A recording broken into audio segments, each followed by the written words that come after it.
오늘 감사의 계절이라는 제목으로 하나님 말씀 나누고자 합니다. 속담 중에 그런 말이 있습니다. 긴 병에 효자 없다. 부모님이 나이 들어 병이 들게 되면 자식들이 응당 잘 돌보고 살피고 그러겠지만 아무리 효자라고 소문난 자식이라고 해도 부모님의 병환이 갈수록 악화되고 또 기간이 계속 길어지다 보면 부모님의 은덕을 감사하며 한결같게 잘 모신다는 일은 참 어렵다는 겁니다. 한번 상상해 보시기 바랍니다. 이 말이 속담이니까 다 아는 말이지만 바로바로 떠올리진 않아도 들으면 그런 말이 있지 떠올릴 수 있는 말 아닙니까? 그런데 어떤 상황에서 들려질지 한번 생각해 보십시오. 그런 상황에 있는 사람을 만나게 되면 바로 이런 속담이 떠오르고 그 말을 건네게 됩니다.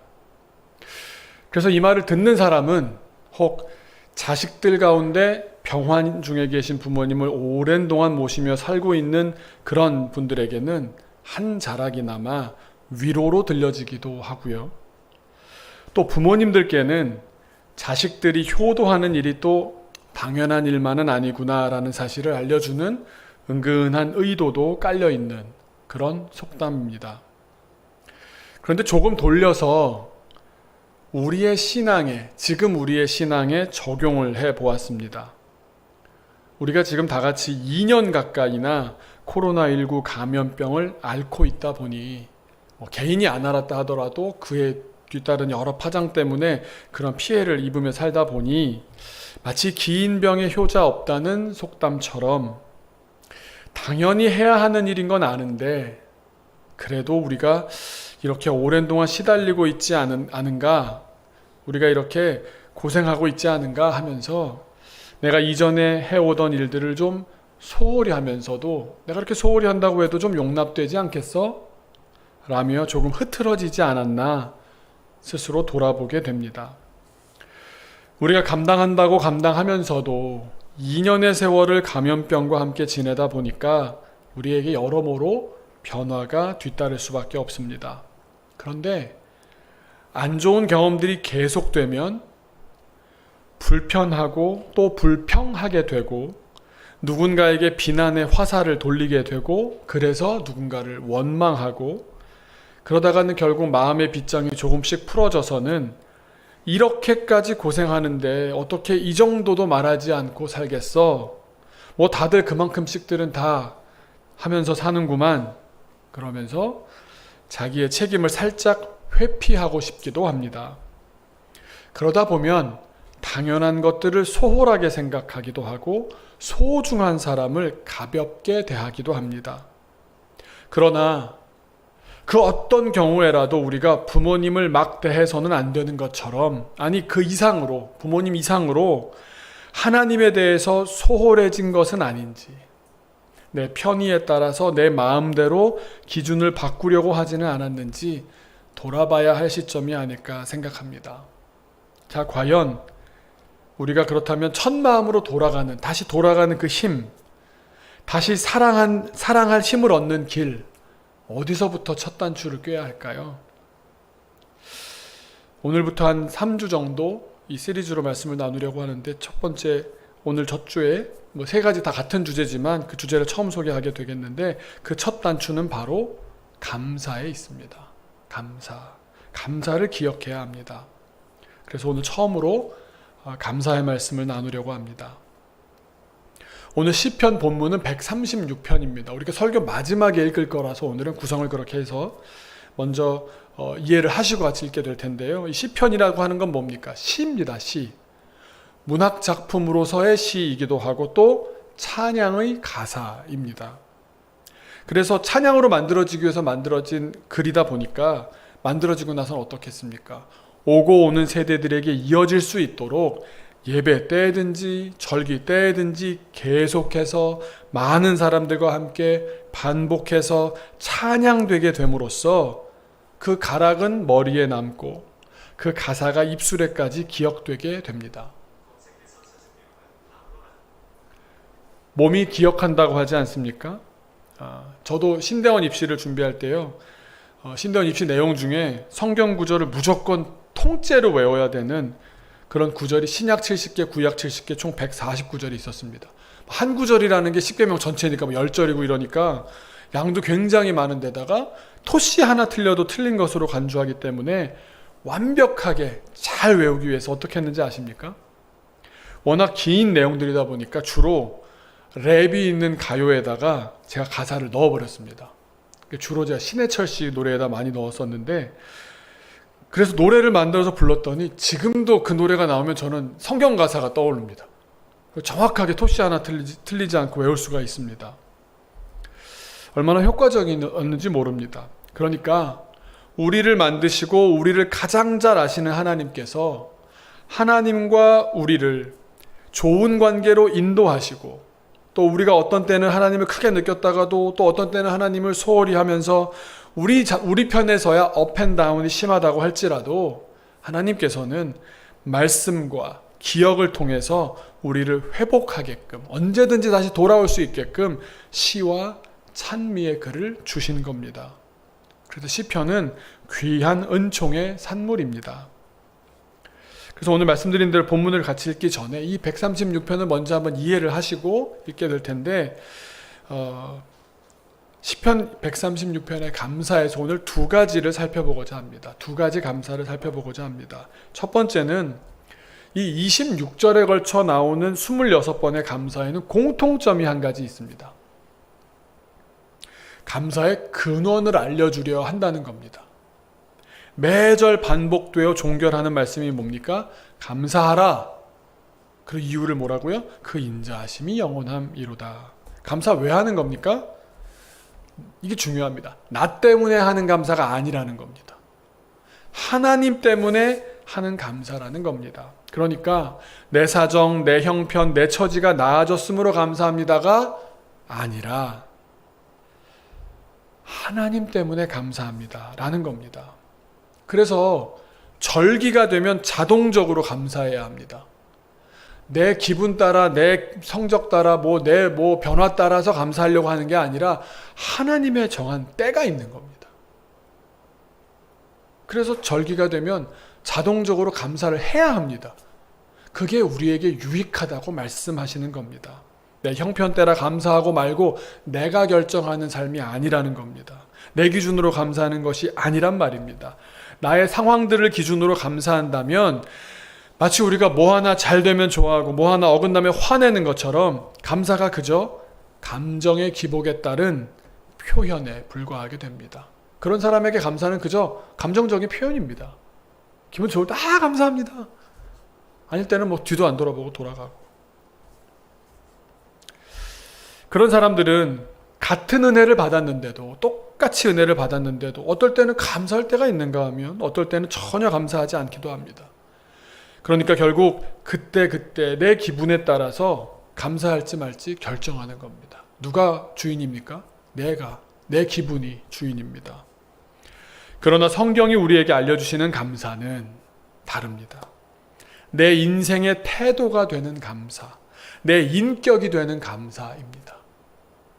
그래서 내 기준이 아니라 하나님의 기준으로 감사하는 겁니다. 감사할 마음, 감사할 기분 아니라고 안 하고 마는 게 아닙니다. 그래서 감사하라고 하신 날에 내가 맞추어 감사하는 겁니다. 기도할 때 먼저 꼭 감사하며 기도하는 겁니다. 밥 먹을 때 지금 당장은 내가 밥 먹는다 기분 좀 별론데 오늘은 감사기도 그런 게 아니라 감사의 기도를 올리라는 겁니다. 절기가 되면 감사해야 했습니다. 예수님께서도 날마다 기도하셨는데 기도하실 때마다 내용이 뭡니까? 감사가 꼭 들어갑니다. 그래서 감사하시고 기적을 베푸시고, 하나님 감사합니다 하고 기적을 베푸시지 않습니까? 감사하시고 음식을 나누셨습니다. 몸에 배어버린 감사가 인격인 예수님의 삶이셨습니다. 여러분들, 저를 포함해서 하나님 때문에 감사하십니까? 아니면 내 조건들을 따라 감사하십니까? 인격과 삶의 태도가 되는 감사, 하나님 때문에 하는 감사, 그걸 잘 보여주는 이야기가 하나 있습니다. 이 추수감사절의 근원에 대한 이야기죠. 1621년입니다. 한 500년 전입니다. 신앙의 자유를 위해 영국을 떠난 청교도들이 신대륙에서 드린 첫 번째 감사절로 인해서 추수감사절이 시작됐다. 다 이렇게 알고 있지 않습니까? 근데 그때 그 감사절의 풍경이 어땠을까요? 내 기준, 또 그 청교도들의 기준으로 보았을 때는 전혀 감사할 상황이 아니었습니다. 기나긴 항해 끝에 이 땅을 밟는데 신대륙에 도착했는데 보니까 이미 배에서 많은 사람이 죽었습니다. 그리고 내리자마자 날씨에 맞춰서 뭔가 이렇게 작물을 뭘 심어야 될지도 모르고 땅도 전혀 척박하게 그지없는 땅에다 뭐라도 심었습니다. 난 것이 작황이 형편없었습니다. 어쨌건 가을이 돼서 먹을만 할지 말지, 먹어도 될지 말지 모르는 그런 것들을 수확을 한 겁니다. 그런데 그런 걸 수확을 해놓고 나서 감사하다고 감사 예배를 드린 겁니다. 얼핏 보면 수확물이 생겼으니까 첫 수확물에 대한 감사를 예배로 올렸나 보다 해서 할 수 있었겠지만, 또 이제 내 배고픔을 면할 수 있게 저거라도 있으니 배고픔을 면할 수 있으니까 내 상태가 바뀌겠구나, 내 상황이 바뀌겠구나, 내 처지가 훨씬 나아지겠구나 해서 그래서 드렸던 감사였는가? 그렇지가 않다는 겁니다. 청교도들은 엄청난 수확을 거뒀기에 감사한 것이 아니었습니다. 첫 해 농사는 실패했습니다. 그저 적게라도 먹을 것을 주신 것을 감사로 고백하는 예배를 올린 겁니다. 신앙을 위해 목숨 걸고 대륙을 건너온 청교도들에게 있어 추수감사절이란 진정한 의미는 작은 것 하나도 하나님이 주셨다는 것을 인정하고 감사하는 데 있었습니다. 지금 감사할 형편이 아니니까 감사 안 해도 돼 라고 시작하신다면 나중도 그러할 겁니다. 그러나 이 모든 것은 하나님의 역사하심의 시작이라고 믿으며 심는 자에게는 그 적은 것도 하나님의 역사의 일부가 되니까 감사할 제목이 되는 겁니다. 하나님 때문에 감사한 것이지 내 사정, 내 형편, 내 처지의 변화 때문에 감사한 것은 아니었습니다. 어떤 교수님이 그걸 보고 이렇게 표현을 하셨습니다. 당시 청교도들은 항해 중 괴혈병과 각종 바이러스로 반 이상 죽고 절반만 간신히 살아남은 상태였다. 그럼에도 불구하고 이들이 천신만고 끝에 농사를 지어 모든 것이 하나님의 도움으로 가능했다는 감사의 예배를 드렸다. 나 때문에 올린 감사입니까? 하나님 때문에 올리는 감사입니까? 청교도들이 직면한 신대륙에서의 삶은 비참했지만 이들이 어려움 속에서도 감사를 고백할 수 있었던 비결은 온전한 하나님을 향한 신뢰, 거기에 뿌리가 있었던 겁니다. 또 다른 교수님이 이렇게 또 표현을 하셨더라고요. 오늘날 한국 교회가 경제적인 성공에 너무 매몰되어 있는 것 같다. 목표를 달성하느냐 못하느냐에 따라 감사의 기준을 이분법적으로 판단하는 경우가 많다.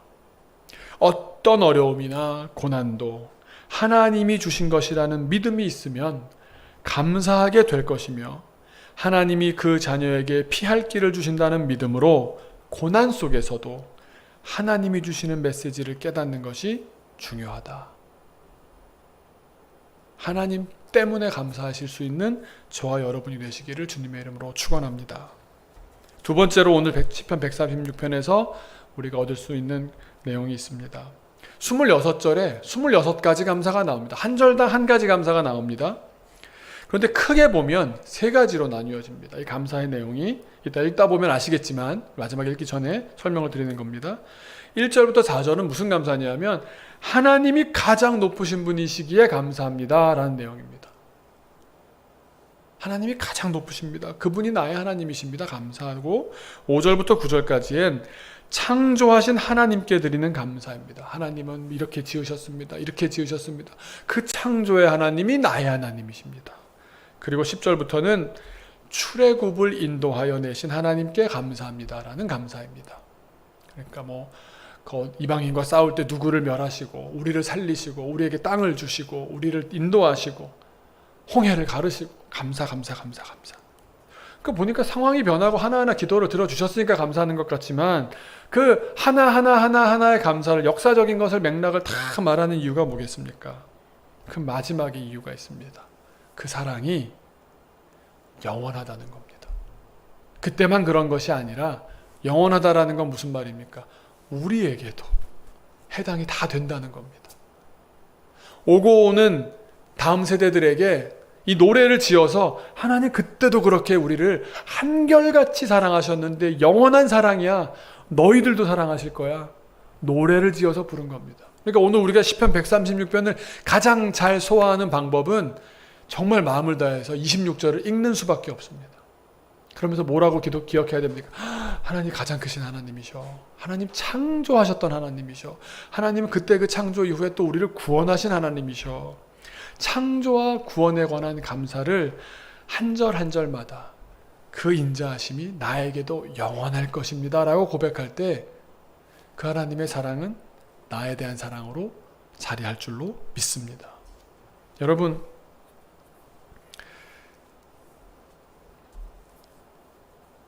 도대체 나를 만드신 하나님께 대한 감사, 또 우리를 구원하신 하나님에 대한 감사가 내면 깊숙하게 자리 잡은 사람이라면 어떤 사람이겠습니까? 정말 뿌리 깊은 나무가 바람에 흔들리지 않는 것처럼 자기 존재의 근원으로부터 힘을 얻는 사람이고, 또 오늘과 내일을 살며 겪게 될 어떤 어려움 속에서도 구원받을 것을, 주님이 이 와중에도 구원하실 것을 확신하는 사람 아니겠습니까? 진짜 긍정적인 사람이 될 수 있는 근거는 어디에 있습니까? 기분 좋을 때 웃다가 안 좋으면 그냥 우울해지는 것이 아니라, 태생적으로 낙천적이어야 되는 것이 아니라 뭡니까? 내 감사가 하늘에 닿아 있는 겁니다.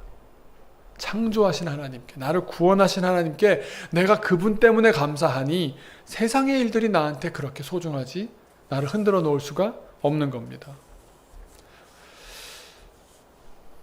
오늘 본문이 바로 이걸 이야기합니다. 세상 가장 높으신 분께서 나를 창조하시고 나를 구원하셨는데 그게 나를 사랑하셨기 때문에 행하신 일일 뿐더러 그 사랑의 역사를 구구절절 기록하시면서 그 사랑하심, 그 인자하심, 그 헤세드, 그 사랑이 앞으로도 나에게도 영원하다고 말씀하시는 겁니다. 그 하나님께 감사하는 사람, 결국 하나님과 연결된 사람입니다. 세상에 두 쪽 나도 무슨 일이 벌어져도 나를 향한 하나님의 사랑의 역사, 그 창조와 구원의 역사는 오늘도 계속되고 앞으로도 변함없을 것이라고 믿음을 갖는 사람인 줄로 믿습니다. 사실 우리는 이 세상을 살아가면서 감사하지 못할 이유를 더 많이 경험하며 살아갑니다. 불평거리가 많겠습니까? 감사거리가 많겠습니까?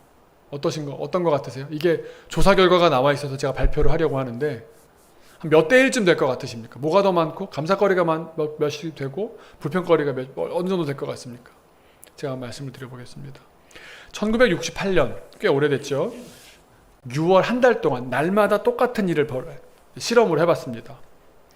미국 컬럼비아 대학교 교수팀들이, 심리학과 팀이 나쁜 소식과 좋은 소식이 사람의 행동을 어떻게 만드는가 하는 연구를 진행했습니다.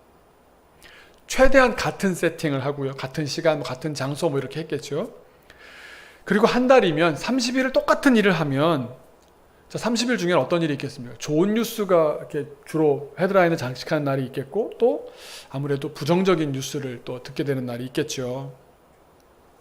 그날에 따라서, 뉴스에 따라서 사람들은 어떤 행동을 하는지를 본 겁니다. 그리고는 길거리에 지갑을 떨어뜨려 놓고서 그 지갑이 과연 몇 개나 주인에게로 돌아오는지를 조사했습니다. 그러니까 선한 행동을 할까, 그냥 무관심하게 행동할까, 이 차이를 이 내용과 사람들이 듣게 되는 소식들, 접하게 되는 이야기들에 대한 것을 비교를 해본 겁니다. 평균적으로 45%가 그러니까 반 정도는 돌아오는 겁니다. 100개를 이렇게 놨으면 50개는 돌아오더랍니다. 우리나라는 더 돌아올지 모르겠고 그렇겠지만 평균적으로 그랬는데, 하루, 그 6월에 30일 가운데 딱 하루는 단 한 개의 지갑도 아주 현격하게 떨어진 겁니다. 아예 하나도. 선한 일을 아무도 안 한 날이 있었답니다. 그날이 어떤 날인가 봤더니 아침에 사람들이 일어나자마자 접한 뉴스가 차기 대통령으로 유력했던 존 F 케네디의 동생, 존 F 케네디가 이미 암살된 다음입니다. 로버트 케네디가 암살된 소식을 접한 날이었습니다. 아니, 그 사람도 죽었는데 동생도 죽었어? 암살됐어? 총으로? 우리나라에서 한 사람이 그냥 길 가다가 갑자기 총에 맞아 죽었다고? 그 부정적인 소식을 접하니까 사람들이 아무것도 못하는 겁니다. 연구는 이렇게 결론을 내립니다. 좋은 소식을 들은 사람은 협력적이고 덜 비판적이고 선의를 남에게 나타내었던 데 반해 나쁜 소식을 들은 사람은 비판적이고 비협조적이고 파괴적인 행동을 하더라. 이게 결론입니다. 나쁘고 비관적인 소식이 결국 사람의 행동을 부정적으로 만들어 불행한 삶을 만들고, 기쁘고 좋은 소식은 사람의 행동을 긍정적으로 만들어 결국 행복한 삶을 만들어낸다. 어떻게 보면 누구나 예상할 수 있는 인간의 반응 심리에 대한 당연한 연구 결과입니다. 세상 살아가다 보면 부정적인 사람이 되어가는 이 경우가 훨씬 더 많다는 겁니다. 그러면서 이 연구의 또 한 가지 가닥이 뭐였냐면, 한 사람은 도대체 그러면 부정적인 소식을 몇 개나 접하고 긍정적인 소식을 몇 개나 접할까 해봤더니 60년대니까 지금처럼 막 매스미디어가 발달을 하지 않았을 수도 모르는데 지금은 더 많겠죠. 그런데 부정적인 메시지를 하루 평균 한 사람이 당대에 30개를 받는답니다. 누가 죽었다, 아프다, 어디가 무슨 전염됐다, 오염됐다, 부정부패가 있다, 이런 부정적인 메시지를 하루에 30개를 받는답니다. 긍정적인 메시지는 하루에 몇 개 받을 것 같으십니까? 이게 지금이랑은 다를 수 있다, 국가가 다르니까 다를 수 있다는 걸 감안하더라도 부정적인 것 30개를 받는 동안 긍정적인 메시지는 하루에 3개 정도 받는답니다. 10분의 1. 그러니까 좋은 소식보다 좋지 않은 소식을 10배나 더 많이 듣고 사는 것이 일상적인 우리의 삶이더라는 겁니다. 30개랑 3개를 두고 다만 달라지는 건 뭐겠습니까? 30개를 크게 생각하는 사람이 있고 3개를 30개보다 더 크게 생각하는 사람이 있을 수 있겠죠. 그 차이를 가르는 건 본인일 겁니다. 교육 전문가들도 같은 주장을 합니다. 부모가 어린이에게 하면 안 된다, 안 된다, 안 돼, 안 돼, 안 돼. 몇 번 하냐면 30번 한답니다. 한 부모가 한 자녀에게 하루에 하지 말라는 말을 평균 30번 한답니다.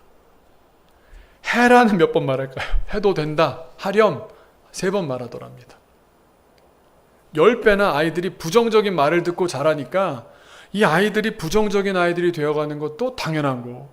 우리 어른들이 인생을 살아가면서 부정적인 메시지를 너무 많이 듣다 보니까 역시 비판적이고 덜 협력적이고 선의를 베풀기보다는 나도 한번 파괴적인 일을 하는 편이 더 오히려 일반적이다라는 겁니다.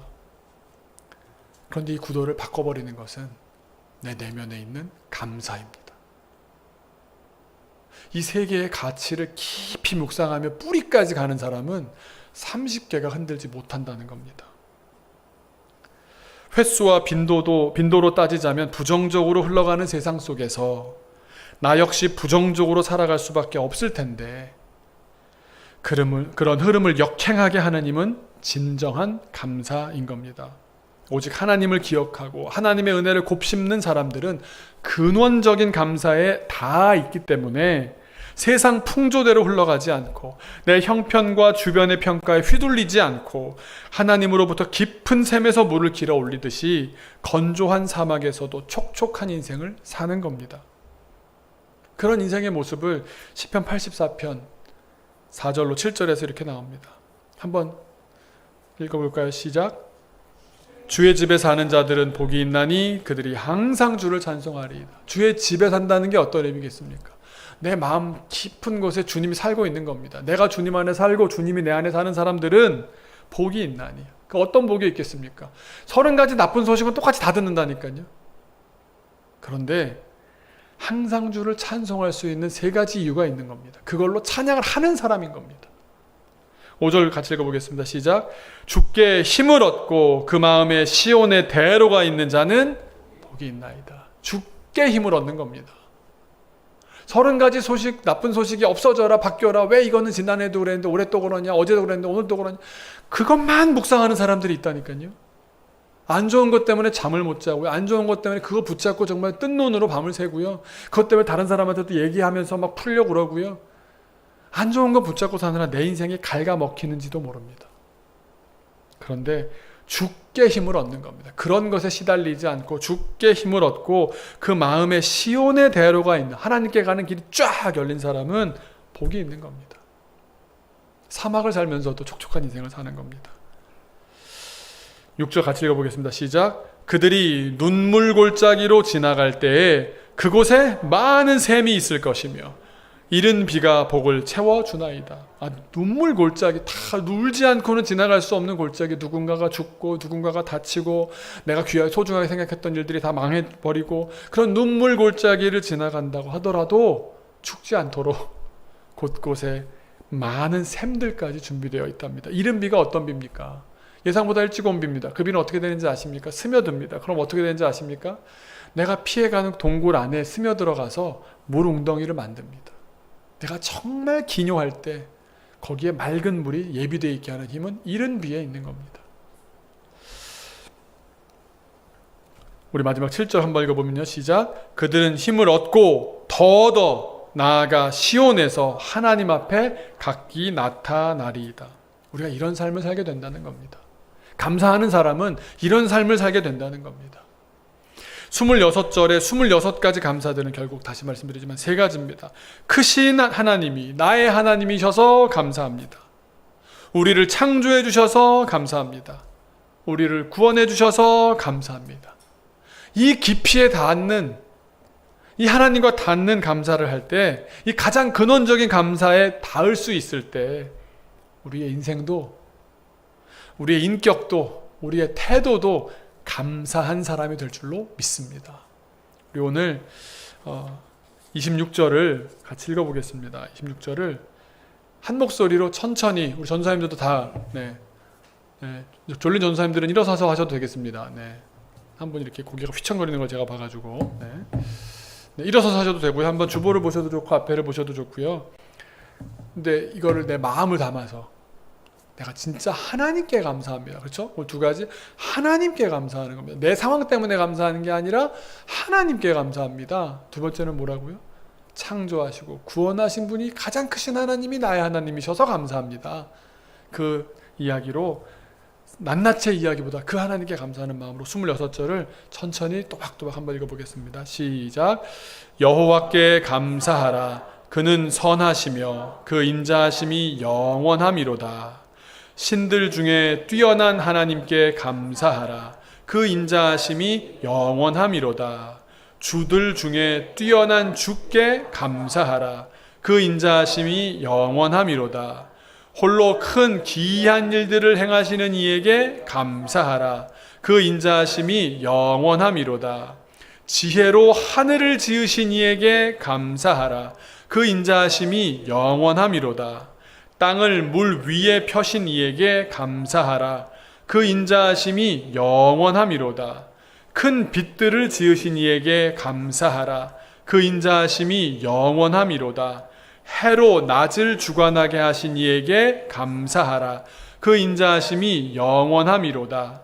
달과 별들로 밤을 주관하게 하신 이에게 감사하라. 그 인자하심이 영원함이로다. 애굽의 장자를 치신 이에게 감사하라. 그 인자하심이 영원함이로다. 이스라엘을 그들 중에서 인도하여 내신 이에게 감사하라. 그 인자하심이 영원함이로다. 강한 손과 펴신 팔로 인도하여 내신 이에게 감사하라. 그 인자하심이 영원함이로다. 홍해를 가르신 이에게 감사하라. 그 인자하심이 영원함이로다. 이스라엘을 그 가운데로 통과하게 하신 이에게 감사하라. 그 인자하심이 영원함이로다. 바로와 그의 군대를 홍해에 엎드러뜨리신 이에게 감사하라. 그 인자하심이 영원함이로다. 그의 백성을 인도하여 광야를 통과하게 하신 이에게 감사하라. 그 인자하심이 영원함이로다. 큰 왕들을 치신 이에게 감사하라. 그 인자하심이 영원함이로다. 유명한 왕들을 죽이신 이에게 감사하라. 그 인자하심이 영원함이로다. 아모리인의 왕 시혼을 죽이신 이에게 감사하라. 그 인자하심이 영원함이로다. 바산 왕 옥을 죽이신 이에게 감사하라.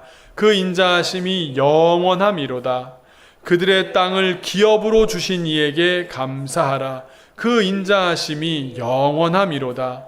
곧 그 종 이스라엘에게 기업으로 주신 이에게 감사하라.